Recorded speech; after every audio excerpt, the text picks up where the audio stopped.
വൈദ്യുതി മേഖലയ്ക്ക് കിഫ്ബി വഴി അനുവദിച്ചിരിക്കുന്ന 5200 കോടി രൂപയിൽ കൂടുതലും ചിലവഴിക്കുക വടക്കൻ കേരളത്തിലെ പ്രസരണ ഗ്രിഡുകൾ ശക്തിപ്പെടുത്താനാണ്. ആരോഗ്യമേഖലയ്ക്ക് 968 കോടി രൂപയും പൊതുമരാമത്തിന് 879 കോടി രൂപയും കുടിവെള്ളത്തിന് 541 കോടി രൂപയും നൽകാൻ മുഖ്യമന്ത്രിയുടെ അധ്യക്ഷതയിൽ ചേർന്ന രണ്ടാമത് കിഫ്ബി ഡയറക്ടർ ബോർഡ് യോഗം തീരുമാനിച്ചു. കൂടാതെ ഇത്തവണ മുതൽ കരാറുകാർക്ക് കിഫ്ബി വഴി നേരിട്ട് കരാർ തുക നൽകും. പദ്ധതി പൂർത്തിയാക്കുന്ന മുറയ്ക്ക് ഘട്ടം ഘട്ടമായാകും ഈ പണം നൽകുകയെന്നും ധനമന്ത്രി തോമസ് ഐസക് വ്യക്തമാക്കി.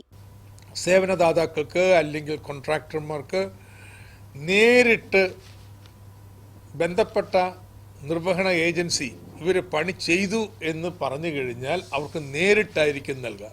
ഇന്ധന, റോഡ്, സെസ് ഇനങ്ങളിൽ ലഭിച്ച 2000 കോടിയോളം രൂപ നിലവിൽ കിഫ്ബിയിലുണ്ട്.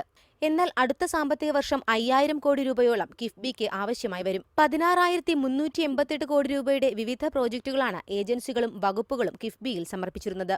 എന്നാൽ സാങ്കേതിക പരിശോധനകൾക്ക് ശേഷം 8,041 കോടി രൂപയുടെ പദ്ധതികൾക്കാണ് ഡയറക്ടർ ബോർഡ് ഇപ്പോൾ അനുമതി നൽകിയിരിക്കുന്നത്. കഴിഞ്ഞ ബോർഡ് യോഗം അനുമതി നൽകിയ 4,022 കോടി രൂപയുടെ പദ്ധതികളിൽ ആരോഗ്യ, പൊതുമരാമത്ത് വകുപ്പുകളുടെ ചില പദ്ധതികൾ ടെൻഡർ പൂർത്തിയാക്കി നിർമ്മാണം തുടങ്ങിയെന്നും ധനമന്ത്രി അറിയിച്ചു. 2000 കോടി രൂപ അടിയന്തരമായി വായ്പയെടുക്കാനും ബോർഡ് അനുമതി നൽകി. റിപ്പോർട്ടർ, തിരുവനന്തപുരം.